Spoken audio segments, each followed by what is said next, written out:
अस्सलाम वालेकुम।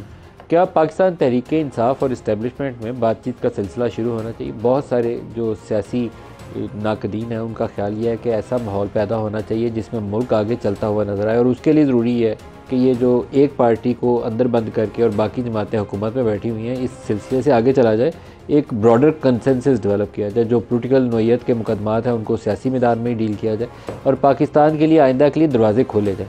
अब मसला यह है कि पहले तहरीक इंसाफ वाले बहुत ऊपर हवाओं में थे, ज़मीन पे पाँव रखने पे तैयार नहीं थे। अब तहरीक इंसाफ वाले कह रहे हैं कि बातचीत होनी चाहिए, तो अब इस्टेब्लिशमेंट की तरफ से अभी मुस्बत जवाब नहीं आ रहा।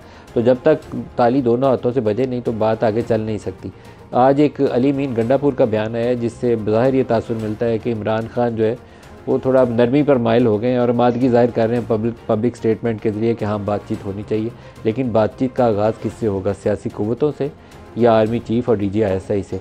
यहाँ पे भी दो स्कूल ऑफ थॉट्स हैं। एक का ख्याल ये है कि सियासी मैदान में बातचीत होनी चाहिए, पॉलिटिकल फोर्सेस बैठ के फ़ैसला करें, और फिर अगर इस्टेब्लिशमेंट को इंगेज करना है तो सेकंड स्टेज पर उसको इंगेज करें और मुल्क के लिए एक रास्ता निकालें। अगर पहले ही स्टेज ये है कि आपने इस्टेब्लिशमेंट के साथ बैठ के अंडरस्टैंडिंग करनी है, तो फिर इमरान खान उसी जगह पे पहुंच जाएंगे जहां 2011 से लेकर 2018 तक का उनका सफ़र है। हुकूमत बनाने के लिए बाकी सारों को चोर डाकू बनाया गया था, तो वो सूरत हाल मुल्क के लिए अच्छी साबित नहीं हुई। एक नया पाकिस्तान का नारा लगाकर जो कुछ पाकिस्तान के साथ हुआ, क्या दोबारा वैसे ही करना है या पाकिस्तान को बेहतरी की तरफ लेकर जाना है? ये बहुत बड़ा सवाल है, क्योंकि पाकिस्तान में कोई एक सियासी जमात नहीं बची जो हुकूमत में आने के लिए इस्टेब्लिशमेंट का कंधा इस्तेमाल नहीं करती। नून लीग भी उसी रास्ते से, PTM भी उसी रास्ते से, इमरान खान भी उसी रास्ते से। तो पाकिस्तान के लिए आइंदा का सफ़र कैसे तय होगा, शायद ये सियासी क़ुव्वतें आपस में तय कर लें तो सबका और पाकिस्तान का इसी में भला है। आज तो उन्होंने कहा है कि मुझे इमरान ने मैंडेट दिया, लेकिन इनके अपने लीडर्स पिछले चंद रोज़ में जो बयान दे रहे हैं, एक कहता है कि आर्मी चीफ DGI, दूसरा कहता है नहीं बातचीत नहीं, तीसरा कहता है पोलिटिकल फोर्सेस, तीसरा कहता है अभी पता नहीं। अब ये सूरत हाल है, पार्टी के अंदर से हर बयान पहले से मुख्तलिफ है। एक शर्त ये भी आयद कर दी कि नून लीग, पीपल्स पार्टी और MQM से तो बात नहीं होगी, ये तीनों जमातें इस वक्त हुकूमत में है, तो इसका मतलब है हुकूमत से बातचीत नहीं होगी, बाकी किसी से भी हो सकती है। तो बाकी फिर जो एक तो मौलाना साहब को जो कुछ पिछले कुछ अरसे कह रहे थे, उसके बाद अब उनसे जफ्फी डालने की कोशिश कर रहे हैं, उसके अलावा तो बड़ी कोई जमात पीछे बचती नहीं। फिर इस्टेब्लिशमेंट ही है जिससे आप डील करना चाहते हैं, तो शायद वो रास्ता जिस वक्त तक वो दरवाज़ा ना खोलें, फ़िलहाल तो वो बंद नज़र आता है। मौलाना फजलुर रहमान के लिए भी आज अली मीन गंडापुर ने एक बयान जारी किया, दिखाई। मौलाना साहब को तो मैंने हराया है। मौलाना साहब अगर समझते हैं कि उनका मैंडेट चोरी हुआ है, मैंडेट तो हमारा चोरी हुआ है। मौलाना साहब का मैंडेट चोरी नहीं हुआ, मौलाना साहब से धोखा हुआ है। जब इतने लोगों को फॉर्म 47 के जरिए जितवाया गया, बल्कि सबको ही जितवाया गया, तो फिर आपको क्यों नहीं जितवाया गया? तो आप ये सवाल उनसे करें। जनाब, आज के प्रोग्राम में हमारे साथ शुरका हैं हाफिज़ अब्दुल्ला साहब, डॉक्टर तारिक फजल चौधरी साहब और ज़ैन कुरैशी साहब। सबको खुशामदीद कहता हूँ। हाफिज़ साहब, आपसे शुरू कर लें। PTI का ज़ाहिर हमें जो तासुर मिलता है कि वो कोई DGI उन्हें बुला लें तो बड़ा खुशी से चाय पे जाएंगे, अगर शहबाज शरीफ ने दावत दी तो फिर वो कहेंगे कि नहीं आते। तो इस तरह तो पाकिस्तान आगे नहीं चलने वाला। बिस्मिल्लाहिर्रहमानिर्रहीम। बहुत शुक्रिया नजीम मलिक साहब। नजीम साहब, बात यह है कि अगर अली मीन गंडापुर और उनकी कैबिनेट खैबर पख्तूनख्वा में उनकी हुकूमत अगर कोर कमांडर हाउस में जा सकते हैं, तो वो GHQ में क्यों नहीं जा सकते? बिल्कुल जा सकते, वो तो इंतज़ार में है, उनको दावत नहीं मिली। एक बात। दूसरी, अभी मैं माजी में नहीं जाता हूँ क्योंकि मैं माहौल को तल्ख नहीं करना चाहता। वो भी काफ़ी हद तक कहते हैं कि हम माजी को भूल चुके हैं, हम आगे बढ़ना चाहते हैं। कैसे बढ़ेंगे, उनके अपना बयानिया है। और कल तक वो जनरल बाजवा साहब को एक्सटेंशन दिया और फिर ताहयात उनको चीफ ऑफ आर्मी स्टाफ बना रहे थे, फिर बाद में लड़ाई हो गई। पार्टी की बुनियाद कैसे रखी गई, आगे कैसे प्रमोट हुई, कैसे उसमें हवा भरी, उसमें मैं नहीं जाऊँगा। जहाँ तक मियाँ शहबाज शरीफ साहब से बैठने की बात है या सियासी पार्टियों से, एक बात तो मेरे ख़्याल में तय है कि मौजूदा हुकूमत के पास कोई इख्तियार नहीं है। हम ये समझते थे कि अल्लाह करे कि 8 फरवरी 2024 का इलेक्शन साफ़ और शफाफ हो। आपके शो में मैंने कहा कि मुझे 2024 का इलेक्शन साफ़ और शफाफ नहीं लग रहा, बल्कि उसमें वो धांधली होगी जो 2018 को आप भूल जाएंगे। और यही बात, सेम यही बात मैंने पार्टी की हमारे जर्नल, आपने कहा शहबाज शरीफ बेख्तियार हैं, तो शहबाज शरीफ बेख्तियार हैं तो उनसे तो फिर बातचीत का फ़ायदा नहीं। तो मैं ये कह रहा हूँ, जनरल कौंसिल पार्टी की उसमें भी मैंने ये बात की।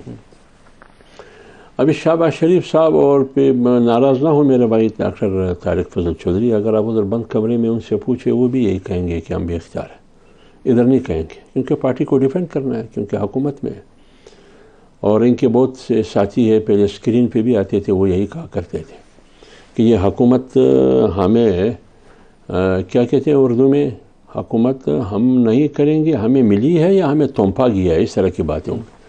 मैं हमेशा एक लफ्ज़ करता हूँ कि ये मौजूदा सियासी पार्टियों की हुकूमत के साथ जो शादी है, ये शादी बिलरज़ा नहीं है, ये शादी बिलजबर है। और आपको मालूम है कि शादी बिलजबर ज़्यादा देर तक नहीं चलेगी, और जब शादी बिलजबर होगा तो फिर इख्तियारात किसने ये शादी करवाई है, फिर इख्तियारात उसी की होगी। लिहाजा मैं तो बरमला कहता हूँ कि नाराज़ ना हो कोई साथी, मौजूदा हुकूमत के पास टक्के का इख्तियार भी नहीं है। अगर अगर अगर अगर इख्तियार होती तो वज़ीर ख़जाना कहाँ से आया, वज़ीर दाखिला कहाँ से आया, कहाँ से आया आप बता ही दें ज़रा उन्हें, मैं तो बता तो उसकी शनाख्ती कार्ड भी बनाया गया ना। नहीं, कहाँ से आए, कहाँ से, किसने लगाया? ये तो इस्टेब्लिशमेंट ने लगाया, एस्टेब्लिशमेंट ने बिल्कुल लगाया। वज़ीर दाखिला कहाँ से लगाया, इस्टेब्लिशमेंट ने लगाया। शहबाज शरीफ को आप खुद सर एक और भी बता दें, शहबाज शरीफ को किसने, जब इलेक्शन इस्टेब्लिशमेंट, शहबाज शरीफ को किसने लगाया? जब इस्टेब्लिशमेंट इलेक्शन उन्हीं की निगरानी में हुई है, इलेक्शन कमीशन का कोई रोल ही नहीं था, तो फिर ये हुकूमत किसकी है? शहबाज शरीफ को किसने लगाया? जिसने मोहसिन नकवी को लगाया। किसने लगाया? इस्टेब्लिशमेंट ने। ये बात तारिक फजल साहब बस खा मकाबले से बनवाना चाहते हैं।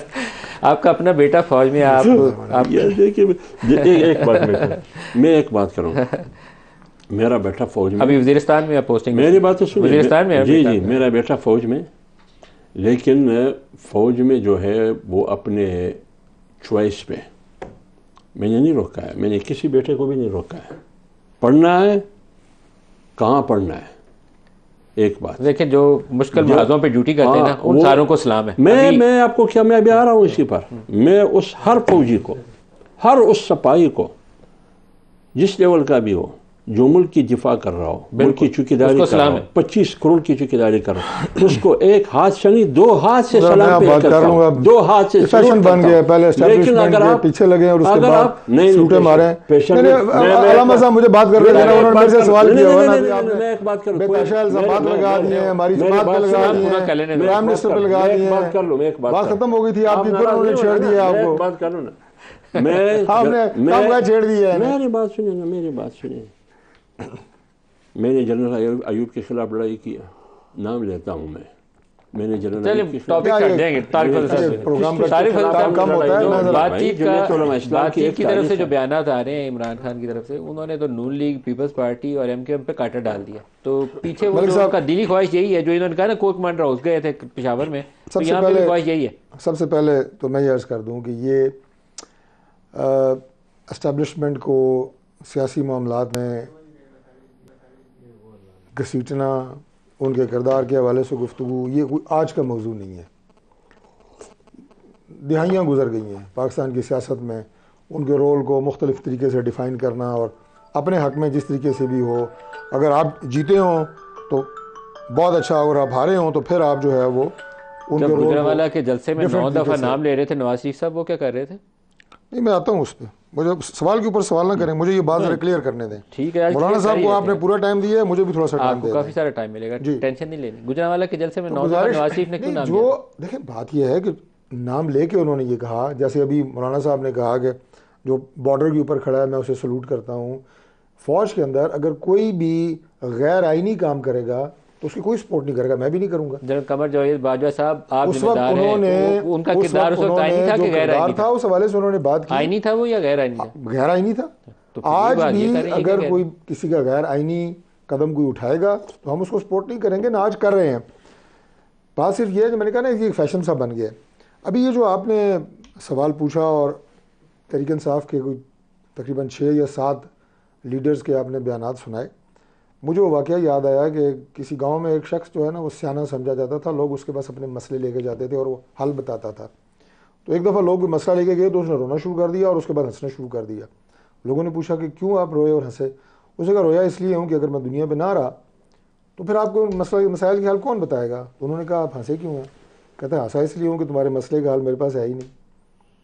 अब इस पे हमने रोना ही हंसना ये भी बता, ये जो सियाने हैं ना, इन साहब का हाल वही है। अच्छा, इन साहब आधे रो रहे हैं, आधे हंस रहे हैं, इन्हें कुछ पता नहीं है। कोई कह रहा है DGI से बात करनी है, कोई कह रहा है चीफ ऑफ, यानी ये बात कोई सियासी बंदा कर सकता है कि मैंने सियासी मुज़ाकरात करने हैं, किससे करने हैं? DGI से। मैंने पॉलिटिकल डिबेट करनी है, किससे करनी है? आर्मी चीफ से। एक तरफ आप उनको इल्ज़ाम दे रहे हैं, दूसरी तरफ उनसे मुलाकात के और मुज़ाकरात के ख्वाहिशमंद हैं। ये क्लियरली उन्होंने लाइन ड्रॉ कर दी। उन्होंने कहा ना नून लीग ना पीपल्स पार्टी ना MQ, और शायद वो पिंडी वाले दरवाजे देख रहे हैं कि उधर से कब दरवाजा खुलता है। को आप क्या नाम देंगे? और उन्हीं में 3 लोग वो भी बैठे हुए हैं जो कह रहे हैं नहीं सियासी जमातों से बात करेंगे, पॉलिटिकल फोरम पे करेंगे। और मलिक साहब एक बात मैं आपको बता दूं, ये ची करें चूं करें, जब तक पॉलिटिकल फोर्सेस पाकिस्तान में होश के नाखून नहीं लेंगी, आपस में बैठ के बात नहीं करेंगी, ना इस मुल्क के मसले हल होने हैं, ना पाकिस्तान में सियासत में आगे बढ़ना है। ये एक तयशुदा बात है। ज़ैन कुरैशी साहब, ये असूली तौर पर तो आगाज़ पॉलिटिकल डायलॉग का पॉलिटिकल फोर्सेस के माबैन होना चाहिए था। फिर ब्रॉडर कॉन्टेक्स्ट में आप जाते और इस्टेब्लिशमेंट से कहते हैं कि आप सियासी मामलात में आप नहीं आए, और ये जो बाकी नारे वारे मारते हैं सियासी लोग वो भी हाथ हौला रखें, तो अपनी अपनी जगहों पे सारे चले जाते। आपने तो पहली शर्त ही ऐसी आयद कर दी कि हुकूमत को निकाल ही दिया उसमें से। बिस्मिल्लाहिर्रहमानिर्रहीम। मलिक साहब शुक्रिया शो पे दावत देने का। सर देखें, हमारा मानना यह, हम अभी भी समझते हैं, मैं आपकी बात की 101% तायीद करता हूँ, हम एक जमहूरी कुव्वत है, हम एक जमहूरी जमात है, हम जमहूरी कदरों में बिलीव करते हैं और हम जमहूरी प्रोसेस से ही आगे चलना चाहते हैं, आइन और कानून के दायरे में रह के आगे चलना चाहते हैं। इमरान खान साहब ने जब मुस्लिम लीग नून, पीपल्स पार्टी और MQM को सिंगल आउट किया तो उसकी वजह ये कि हमारा 8 फरवरी से लेकर आज तक एक ही मुतालबा रहा है। वो मुतालबा ये है कि हमारे मैंडेट के ऊपर डाका डला है। एक डाके नहीं डले मलिक साहब, 3 दफ़ा डाका डला है। 8 फरवरी को डाका डाला, रिजर्व सीट्स हमारे हिस्से के हमें ना देख के डाका डाला गया, और 21 तारीख को जब अपने ज़िमनी इंतखाबात कराए उसमें डाका डाला, और उस डाके के नेट बेनिफिशरी जो है ये 3 जमातें बनी हैं। तो इसलिए इमरान खान साहब ने कहा हम डेमोक्रेटिक प्रोसेस में बिलीव करते हैं। हर वो जमात, खा वो JUI क्यों ना हो, मौलाना साहब क्यों ना हो, हर वो जमात जो स्टोलन मैंडेट की बात कर रही है, हमारे वोटर जिसने आग के दरिया को अबूर करके हमें वोट दे के मुंतखब किया है, उसके मैंडेट पर डाका डला है, चोरी किया गया है, हम हर उस जमात के साथ बात करने को तैयार हैं और ये जमहूरी प्रोसेस है। लेकिन इनसे हम क्या बात करेंगे जो बेनिफिशरीज हैं उस डाके के? ये वही वाली बात है कि मेरे घर में चोरी हो जाए और आप मुझे कहें कि चोर के साथ जाके बैठ जाओ, उसको प्याली चाय के लिए घर बुला लो और जो पिछला कहा सुना माफ़ कर दो। तो सर ऐसे नहीं हो सकता। लेकिन ज़ैन साहब, जो मुतालबा आप लोग कर रहे हैं वो भी गैर संजीदा मुतालबा है। आप कहते हैं कि इस्टेब्लिशमेंट ने 8 फरवरी के इंतखाबात के अंदर नून लीग को और पीपल्स पार्टी को और बाकी जमातों की मदद की इलेक्शन जीतने के लिए, और PTI को दीवार से लगाया, ये आपका इल्ज़ाम है। तो आप उसी इस्टेब्लिशमेंट से तो मुज़ाकरात करना चाहते हैं, लेकिन जो इस वक्त पार्लियामान के अंदर मौजूद पार्टियाँ हैं जिसमें नून लीग, पीपल्स पार्टी और MQM है, आप कहते हैं उनके साथ नहीं बैठना, आर्मी चीफ और DGI से मुज़ाकरात करने हैं। तो मैं तो आपकी मंतक समझने से कासिर हूँ। मलिक साहब, मैं आपको ज़्यादा खुल के वाज़े कर देता हूँ। आपको पता है मेरे में इतनी इखलाकी ज़रूरत है कि मैं सही को सही और गलत को गलत कहता हूँ। देखिए, आप, मैं, डॉक्टर तारिक साहब, हाफिज़ साहब, हम सारे डेमोक्रेटिक वैल्यूज़ में बिलीव करते हैं। हम सारे मानते हैं कि डेमोक्रेटिक प्रोसेस को स्ट्रेंथन होना चाहिए। हम सारे कहते हैं कि जो पावर सेंटर है, सियासत का सरचश्मा अवाम होना चाहिए। लेकिन आपको और मुझे पता है कि आज पावर सेंटर जो है वो ऐवानों के अंदर नहीं बैठा। जो इन्होंने अभी बात की है ना, डॉक्टर साहब ने बड़ी अच्छी बात की है। इन्होंने कहा कि जी पावर सेंटर ऐवानों में नहीं बैठा तो कहाँ बैठा है सर? जो है पावर सेंटर कौन है? आपको पता कहाँ बैठा है? जैसे वो बता रहे हैं, जहां से मोहसिन नकवी साहब आए हैं, जहां से दीगर भाई आए हैं, हाफिज साहब ने बड़े खुल के बात कर दी। आपको बार बार एक सवाल करने की जरूरत नहीं है। लेकिन मैं अगली बात पे जा रहा हूं। इसलिए आप चाहते हैं कि मुज़ाकरात फिर एस्टेब्लिशमेंट से ही हो। आप चाहते हैं कि एस्टेब्लिशमेंट पॉलिटिकल फोर्सेस से ना हो, सिर्फ एस्टेब्लिशमेंट से हो, क्योंकि वो पावर सेंटर, ये आप चाहते हैं? नहीं सर, मैंने तो आपको कह रहा हूं, मैं आपको कह रहा हूं हर उस डेमोक्रेटिक फोर्स से मुज़ाकरात करने के लिए तैयार हैं जो आज हमारे स्टोलन मैंडेट की बात, हमारा क्या पाकिस्तान का स्टोलन मैंडेट है, सर इस तरीके से साफ करेंगे। हो सकता है JUIF को इतराज़ हो कि उनका मैंडेट चोरी किया गया है, MQM को इतराज़ हो कि उनका मैंडेट चोरी किया गया, पीपल्स पार्टी को, सबको होगा।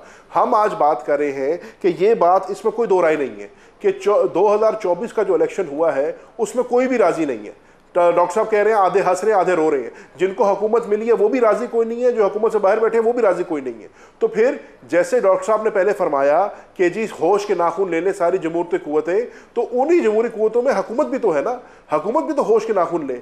एक जगह पे हुकूमत बात करती है मफाहमत की, एक जगह पे हुकूमत बात करती है रिकंसिलिएशन की, और दूसरी जगह पे आज भी हमारे बंदों पे पर्चे किए जा रहे हैं, हमारे बंदे लापता हो रहे हैं। कल हमारे सरगोदा ने लेकिन जो चीज का मुतालबा PTI कर रही है, वो मुतालबा भी गैर सियासी और गैर आइनी है। आप चाहते हैं कि आर्मी चीफ और DGI से मुज़ाकरात हों, ये मुज़ाकरात का फोरम पार्लिमान होना चाहिए। पार्लिमान रास्ता निकाले, आप उसको इन्वॉल्व कर सकते हैं, इंगेज कर सकते हैं एस्टेब्लिशमेंट को through parliamentary committees, through parliamentary forum, through parliamentary forum. Malik साहब माजरत के साथ आप TRP बढ़ाने के लिए ना बात करें। ये आप एक बंदे का बयान उठा रहे हैं, हमारी पार्टी की पॉलिसी ये नहीं है।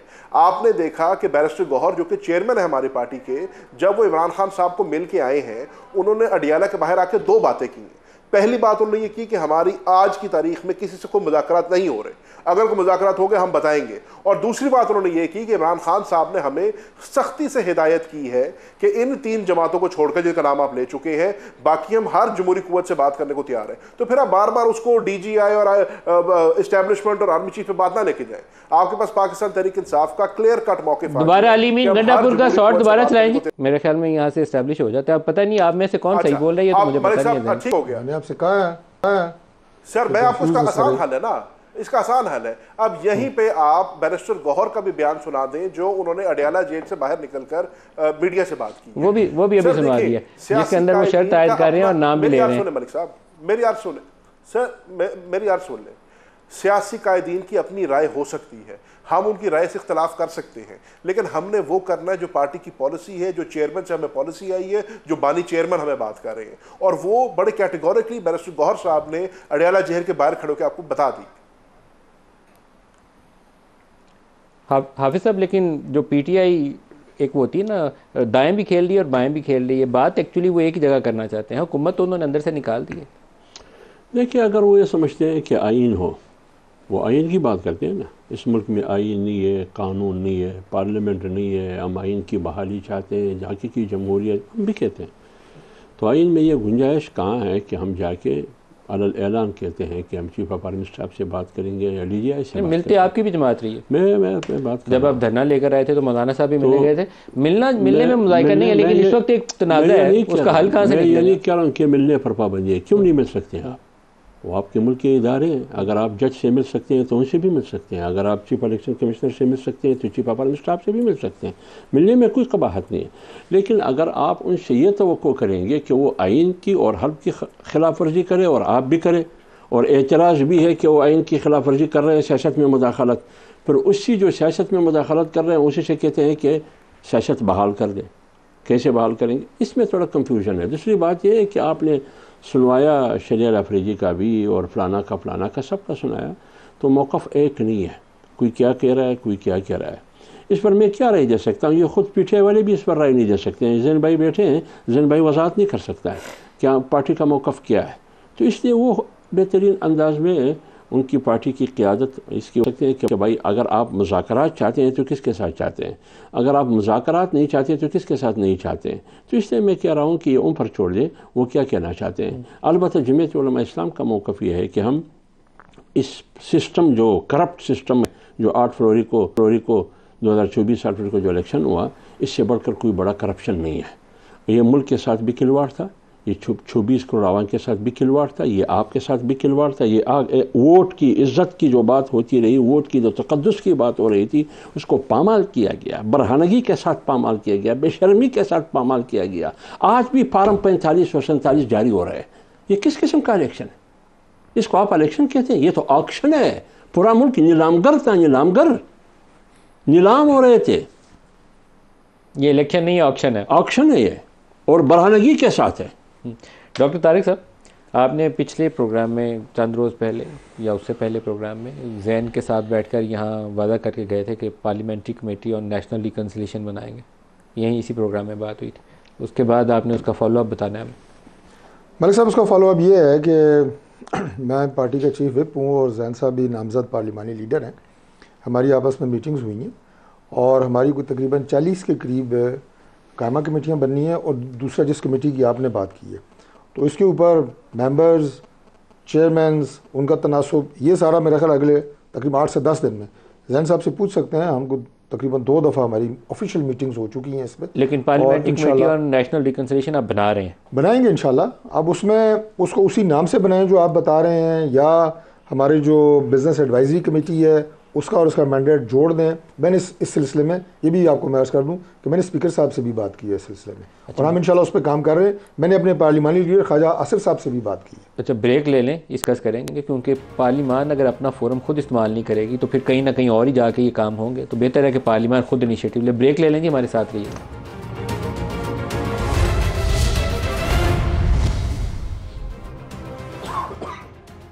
प्रोग्राम में दोबारा खुशामदीद कहते हैं।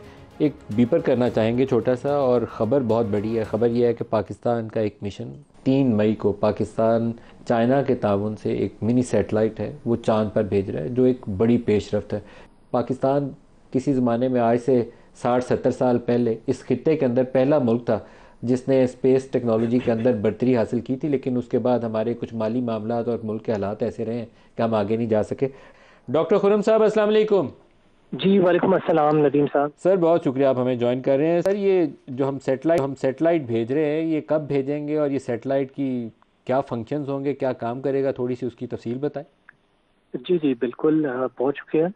ये सैटेलाइट इंशाल्लाह 3 मई को लॉन्च होगा चाइना से। चाइना का अपना मिशन है चेंगी 6 जो कि लॉन्च हो रहा है 3 मई को, और उसके अंदर 3 इंटरनेशनल कोलैबोरेटर्स या पेलोड्स हैं, जिनमें एक हमारा है पाकिस्तान का, एक इटली का और एक फ्रांस का। सो बेसिकली ये सैटेलाइट 3 तारीख को चेंगी 6 के साथ लॉन्च होगा। 5 दिन का फ्लाइट टाइम है तकरीबन चांद तक पहुंचने का, और 8 मई को इंशाल्लाह वहाँ डिप्लॉय हो जाएगा। चेंगी 6 से हमारा सैटेलाइट अलहदा हो जाएगा, वो डिप्लॉय होके मून के गिर्द अपने चक्कर लगाना शुरू कर देगा। आपके इस सैटेलाइट का और इस मिशन का नाम क्या है? इसका नाम iCube कमर है। कमर से मुराद चांद? कमर से मुराद बिल्कुल चांद। और iCube हमारा actually institute of space technology जो यूनिवर्सिटी है उसका सैटेलाइट प्रोग्राम का नाम है iCube। इसकी पहली सैटेलाइट iCube 1 थी जो 2013 में लॉन्च हुई थी। मेनली ये फैकल्टी मेंबर्स और स्टूडेंट्स ने मिलकर सैटेलाइट बनाई थी जो ज़मीन के गिर्द हमने भेजी थी। और इसका फंक्शन क्या होगा डॉक्टर साहब, ये जो आप सैटेलाइट भेज रहे हैं? जी जी, इस सैटेलाइट के अंदर मेनली 2 कैमरास हैं जिनसे हम चांद की मुख्तलिफ तस्वीर ले सकेंगे, और उन तस्वीर को बाद में मुख्तलिफ साइंसी और तहकीकी मकासद के लिए इस्तेमाल किया जा सकेगा। और वहाँ से कोई सैंपल्स वगैरह चांद की, कोई मट्टी ज़मीन से, कुछ ऐसी चीज़ें भी इसमें कैपेबिलिटी है, या बस पिक्चर्स लेना ही, या सेंसर्स वगैरह होंगे वहाँ से आप सरफेस वगैरह का जायज़ा ले सकते हैं? जी जी, एक्चुअली हमारा जो मिशन है iCube ये एक सैटेलाइट है। तो इसमें चांद के गिर्द सिर्फ घूमना है और चांद की तस्वीरें वगैरह लेनी है, या कुछ और जो इसके अंदर सेंसर्स लगे हुए हैं जैसे मैग्नेटिक फील्ड की इंफॉर्मेशन या कुछ और इंफॉर्मेशन, वो इंफॉर्मेशन गैदर करके हमें ट्रांसमिट करनी है।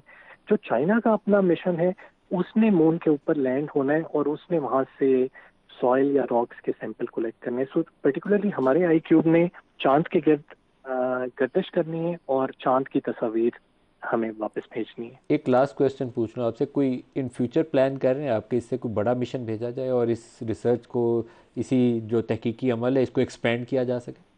जी जी बिल्कुल, यानी हमारी यूनिवर्सिटी की इंस्टीट्यूट ऑफ स्पेस टेक्नोलॉजी की हमेशा से ये कोशिश रही है कि क्योंकि ये यूनिवर्सिटी मेनली थोड़ा सा स्पेस ओरिएंटेड या स्पेस प्रोग्राम्स की तरफ टिल्टेड है, सो हम इस टेक्नोलॉजी में थोड़ा सा और ज़्यादा ग्रो करना चाहते हैं। स्पार्को की बड़ी एक सपोर्ट हमें शुरू से रही है जो हमारा नेशनल स्पेस इदारा है। सो ऑफ कोर्स यानी इस मिशन के बाद हमारी तो यही कोशिश होगी कि इंशाल्लाह कोई और इस तरह की अपॉर्चुनिटी मिले, जिस तरह इस दफ़ा भी हमें अपॉर्चुनिटी लॉन्च की एप्स को एक इदारा है उसके थ्रू मिल गई, वरना चांद पे भेजना एक बड़ा एक्सपेंसिव काम होता है। सो इस फ्री लॉन्च की बदौलत यानी हमारी यूनिवर्सिटी ने ये वाला एक काम किया और सैटेलाइट डेवलप किया और इस अपॉर्चुनिटी से भरपूर फ़ायदा उठाया। बहुत मुबारकबाद कि मुस्तक़िल जी आपके सारे वो साइंटिस्ट जिन्होंने इसके ऊपर काम किया, और दिली ख्वाहिश ये है कि आप इससे भी बड़ा मिशन भेजें और दुनिया के वो ममालिक जो ये खलाई तहकीक के मैदान के अंदर बहुत आगे चले गए हैं, पाकिस्तान भी उसमें आगे जाए और अपना नाम लिखवाए। बहुत शुक्रिया डॉक्टर खुर्रम खुर्शीद। एक ब्रेक ले लें, ब्रेक से वापस आते हैं तो अपने मेहमानों से सियासी मौज़ूआत पे भी बात करते हैं। हमारे साथ रहिए।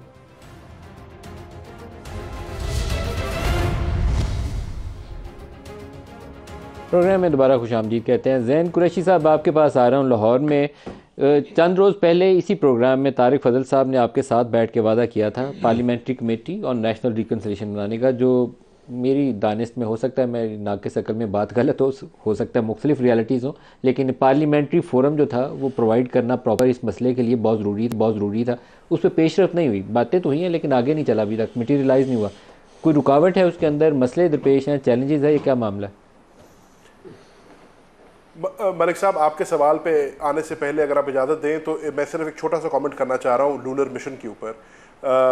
जो हमारी Pakistan institute of space technology है उनको मुबारकबाद पेश करना चाह रहा हूँ।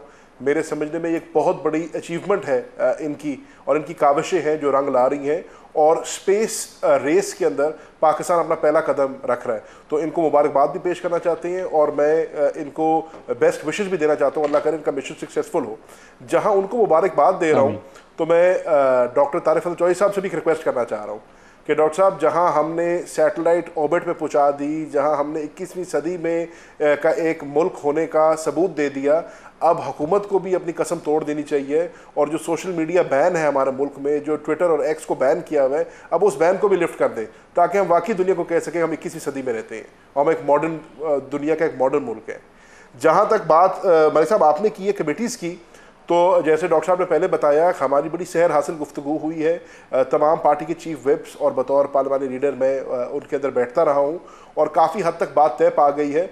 अगर थोड़ी सी ताख़ीर हुई तो वो क्योंकि मुस्लिम लीग नून के पार्लियामेंट्री लीडर ख्वाजा आसिफ साहब मुल्क से बाहर थे और इनके कुछ अपने इंटरनल फैसले थे जो उन्होंने करने थे, उसकी वजह से हुई है। अगर इंशाअल्लाह वो ये कर देते हैं तो हम चाहते हैं कि ये कमेटियां फाल हो, स्टैंडिंग कमेटीज़ बने, लेजिस्लेशन हो, काम हो। जहां तक बात है आपकी पार्लियामेंट्री कमेटी और रिकन्सिलिएशन, जिसकी मलिक साहब आपने बड़ी कैंपेन की थी जिसके लिए, और पिछले प्रोग्राम में बात हुई थी, तो मैं आज भी अपने मौक़िफ़ पे कायम हूँ कि अगर डॉक्टर तारिक फजल साहब ये पार्लियामेंट्री कमीशन बनाते हैं उसमें पाकिस्तान तहरीक इंसाफ की नुमाइंदगी मैं करूँगा और इंशाल्लाह उसमें आपको एक मुस्बत और पॉजिटिव रोल अदा करके दिखाएंगे। ये मेरे ख्याल में ये बड़ी प्रोडक्टिव कमिटमेंट है, पॉजिटिव कमिटमेंट है जो ज़ैन कुरैशी पहले भी इन्होंने दी और आज दोबारा दोहरा रहे हैं। हमें इसके ऊपर हाफिज़ अब्दुल्ला साहब नून लीग को भी पुश करना चाहिए कि आगे चलें, इसके ऊपर बैठे नहीं।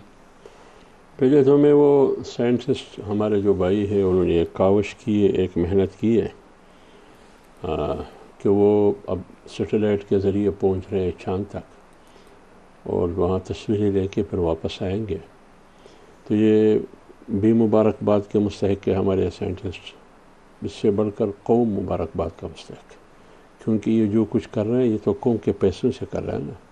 कौम मर रहा है, उनकी माशी हालत आपके सामने, गुर्बत की वजह से, बेरोज़गारी की वजह से, लेकिन उसके बावजूद कौम मुल्क को, रियासत को सपोर्ट कर रहा है कि वो दुश्मन के मुकाबले में जिस भी शोबे में वो जितना भी मजबूत हो।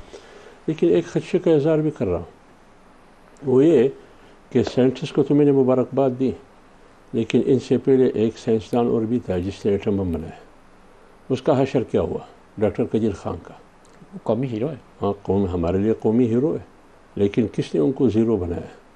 किसने उनकी तस्जील व बेतौकीरी की कि वो अपने घर से नेगेटिविटी को छोड़ देते हैं क्योंकि मुनासिब नहीं है वो। इसलिए मैं कहता हूँ कि हम ये कहते हैं इन साइंटिस्ट को कि आपके साथ अल्लाह न करे कि ऐसा हो। नहीं होगा सर, अल्लाह खैर, अल्लाह न करे कि आप जैसे लोग हैं ना, आप इनको शाबाशियाँ दे रहे हैं तो शाबाशियाँ बाद। दूसरी बात यह है कि जहाँ तक आपने बात की ज़ैन की, बहुत अच्छी बात है। ज़ैन अगर पार्लियामेंट के अंदर ये माहौल बनाना चाहते हैं कि हम बैठेंगे हर उस चीज़ पर जो इश्यूज़ है और कमेटियाँ बनाने हैं या पार्लियामानी रिकन्सिलेशन कमेटी है जो भी है वो बनाना चाहते हैं, बेशक उनकी पार्टी है, वो आज़ाद है, इसमें कोई कबाहत नहीं है।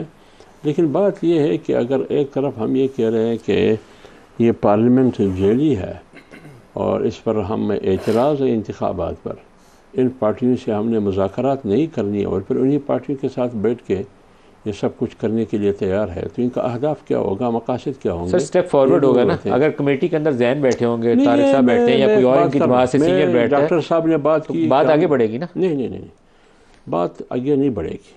वो इसलिए मैं कहता हूँ कि अगर आपने बात आगे बढ़ाना है तो 8 फरवरी का इलेक्शन जो हुआ इसके बाद अब बात आगे बढ़ाना है। इस जगह बात नहीं बढ़ेगी, फिर आप वाला रास्ता आप कह रहे हैं हमने मार्च करना है, फिर मार्च से करना पड़ेगा। नहीं, मार्च हम करेंगे, इसके बाद फिर क्या करेंगे, ये तो बहुत बड़े स्टेप है, ला तादाद है। 5 साल हमने तहरीक चलाना है, 6 महीने नहीं, 5 साल। 2029 में इंतखाबात होंगे ना। तो आपके ख्याल में 5 साल तक ये हुकूमत में रहेंगे? नहीं, मैं ऐसे कह रहा हूँ, मैं तो दुश्मनी तो इनके साथ नहीं है हमारी, मैं मुस्लिम लीग के साथ हमारी दुश्मनी है। अगर आपने 5 साल तहरीक चलाने का प्रोग्राम है ना, तो फिर उनको परेशानी नहीं होनी चाहिए, फिर आप तहरीक खुशी से चलाएं। मैं ये कह रहा हूँ कि जो करप्ट प्रैक्टिस हुआ है इंतखाबात के नाम पर, साफ और शफाफ के नाम पर, इसमें शर्मिंदगी के अलावा और क्या है? तारिक साहब, हाफिज साहब के ख्यालात इलेक्शन के मतलब काफ़ी बिटर किस्म के हैं, पता नहीं हाफिज साहब की चलें, इस बात से तो हमें तकवीत मिली है जो उन्होंने फरमाया है कि 5 साल तहरीक चलाएंगे। 5 साल आप तसल्ली से हुकूमत करें। इन्हें भी इस बात का यकीन है कि हुकूमत 5 साल चलेगी इंशाल्लाह, और चलनी चाहिए। ये रिवायत जो है इनके मार्च और धरनों के लिए आप सबीलें शीलें लगाएं, लेकिन वो 5 साल का पूरा फैसिलिटेट करेंगे। और तहरीक इंसाफ हो, मौलाना साहब हो, ये इनका एक आइनी हक है, ये एहतजाज करें, लेकिन इस्लामाबाद के जो शहरी हैं उनके आइनी हुकूक को हम एहतजाज का आइनी हक इस्तेमाल करने की आड़ में हम उन्हें पामाल नहीं होने देंगे। अगर मौलाना साहब धरना दे के आए तो फिर क्या करेंगे? वो जाहिर है कोई ना कोई तो हमें रास्ता बनाना पड़ेगा ना। देखें, मैं इस्लामाबाद के तकरीबन 25 लाख लोग यहाँ रहते हैं, उनकी आइनी हुकूक है ना, वो अपने कारोबार पे जाते हैं, मजदूरी पे जाते हैं, अस्पताल जाते हैं, बच्चे स्कूल कॉलेज जाते हैं, उनका आइनी हक है।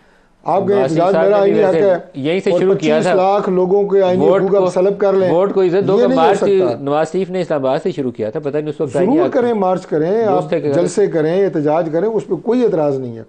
लेकिन मैं कह रहा हूँ कि जो कुछ लोगों के बयान आए हैं ना कि हम इस्लामाबाद फतह कर लेंगे, इस्लामाबाद को हम मुआसरा कर लेंगे, तो फलां कर लेंगे, तो वो मैं इसलिए ये एक जनरल बात कर रहा हूँ कि इस तरह की बात अगर कोई इस्लामाबाद के बारे में सोचता है तो इस्लामाबाद के रेजिडेंट्स को प्रोटेक्ट करना ये हमारी जिम्मेदारी है और वो हम अदा करेंगे। क्या करेंगे? ना इस्लामाबाद को चौक होने देंगे, ना इस्लामाबाद की सड़कों को बंद करने देंगे, ना तालीमी इदारों को, ना अस्पतालों को, ना दफातर को, ना हमारे जो दुकानदार दिन को मजदूरी करते हैं, शाम को बच्चों को खाना खिलाते हैं, ना उनके कारोबार को तबाह होने देंगे। जैन कुरैशी साहब, क्या स्टेज उसी पे आ गई है कि दोबारा वो कोई ज़माना था कि मार्च आता था, लॉकडाउन इस्लामाबाद, लॉकडाउन लाहौर और लॉकडाउन फैसलाबाद? जैन से पूछ लें, फिर आप क्लोजिंग दे दीजिएगा। तो क्या उसी तरफ जाएंगे या कोई मुनासिब तरीकाकार बातचीत का भी बाकी है? मलिक साहब, अर्ज़ ये है कि हर दारुल हुकूमत में जो लोग रहते हैं उनके बुनियादी हकूक़ होते हैं। तहरीर स्क्वायर में रहने वालों के भी थे, कैपिटल हिल पे जो एहतजाज हुआ उनके भी थे, 10 डाउनिंग स्ट्रीट के बाहर अगर होता है उनके भी होते हैं। देखिए, हुकूमत फिर वही गलती कर रही है। हुकूमत का हमारा आइन और कानून इजाज़त देता है पीसफुल प्रोटेस्ट का, आइन और कानून इजाज़त देता है राइट ऑफ असेंबली का। हुकूमत का काम ये है कि अगर कोई आके फ़र्ज़ करें धरना देता भी है, इनको उसको फैसिलिटेट करना चाहिए, उनको प्रॉपर जगह दें, उनसे प्रॉपर मुज़ाकरात करें। लेकिन अगर अभी किसी ने ऐसी बात की कोई नहीं है, ना धरने की बात हुई है, ना इस्लामाबाद जगह देंगे, फैसिलिटेट करेंगे। लेकिन डॉक्टर साहब ने पहले, डॉक्टर साहब आप सुने, आपने पहले कह दिया ना हम ना स्कूल बंद कर देंगे, ना सड़कें बंद कर देंगे, ना कारोबार बंद कर देंगे। कोई ये नहीं चाहता सर। हर बंदा चाहता है अब आइन और कानून के दायरे के अंदर रह के अपने जमहूरी हक को एक्सरसाइज करना चाहता है। आपको आज टीवी पे बैठ के ये एक लाइन में आप कह सकते हैं, बतौर वफाकी हुकूमत हम इनको हर किस्म की फैसिलिटी देंगे, हम इनसे हर सियासी और जमहूरी इंगेजमेंट करेंगे, ना कि आप ये कहें कि हम इनको रोकेंगे। नहीं, ये तो देखें जैन ने जो बात एक लाइन में मेरा नाम लेकर उन्होंने बात की है, मैं वजाहत कर दूं। एक लाइन मैंने सबसे पहले ये बात की है कि आप आइनी हक इस्तेमाल करें, इस्लामाबाद में जो मामूलात ज़िंदगी उसे डिस्टर्ब ना करें, हम आपको फैसिलिटेट करेंगे। ठीक है हाफिज़ साहब, देखिए हमारे साथ रहे भी और पीपल्स पार्टी वाले हमारे साथ रहे धरने में, सुप्रीम कोर्ट में रहे, महंगाई मार्च में रहे, सुप्रीम कोर्ट के सामने। हुकूमत पीडीएम की थी। आगे मुझे उम्मीद है कि हमारे साथ होंगे अपोजिशन नून वाले। जी, ये भी बैठे होंगे आपके साथ, प्रोटेस्ट कर रहे होंगे, अपोजिशन में होंगे। हमें इख्तियार दो हुकूमत में, ये प्रोटेस्ट कर रहे होंगे। नहीं, अपोजिशन में होंगे, अपोजिशन में होंगे। ये हमारा हाफिज़ अब्दुल्ला साहब, तारिक फजल चौधरी साहब और जैन कुरैशी साहब, आप सबका बहुत शुक्रिया। आज के लिए इतना इजाज़त दीजिए, अल्लाह हाफ़िज़।